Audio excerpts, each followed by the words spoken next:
দেখুন, আমি চাই, আমাদের দলও চায়, আমি এখনো যে চেয়ারে আছি, আমার দলের চেয়ারেও আছি, আমি as a chairman of all India Trinamool Congress বলছি, আমরা চাই ভোটটা শান্তিতে হোক, মানুষের অধিকার প্রয়োগ করতে দেওয়া হোক। কিন্তু বিশেষ করে কতগুলো অবজারভার নিয়ে আসা হয়েছে বিভিন্ন জায়গা থেকে এবং অনেক পুলিশ অফিসার নিয়ে আসা হয়েছে যারা বাংলাকে বোঝে না।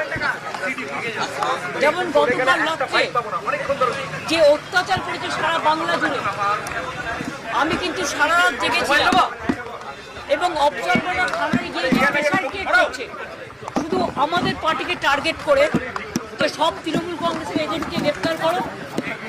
ব্লক প্রেসিডেন্ট, আমার ইউথের ব্লক প্রেসিডেন্ট সকালেও অ্যারেস্ট করেছিল, আমাকে তার জন্য চেতলা ইয়ে হয়েছিল, থানায় আমি যাইনি, ববি গিয়ে ছাড়িনি।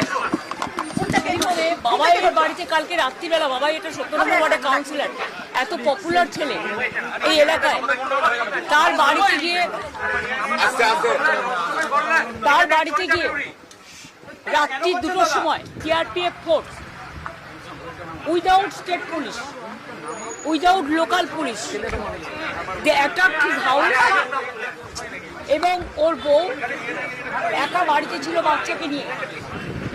ওর বউ যখন বলেছে বাবাই বাড়িতে নেই, সত্যিই ছিল না, পার্টির কাজে অন্য জায়গায় ছিল, তখন ওদের বাড়িতে লাঠি চাঠি মেরে ওর ফোন কেড়ে নিয়ে বলেছে যেন বাবাই যেন কোনো কাজ না করে।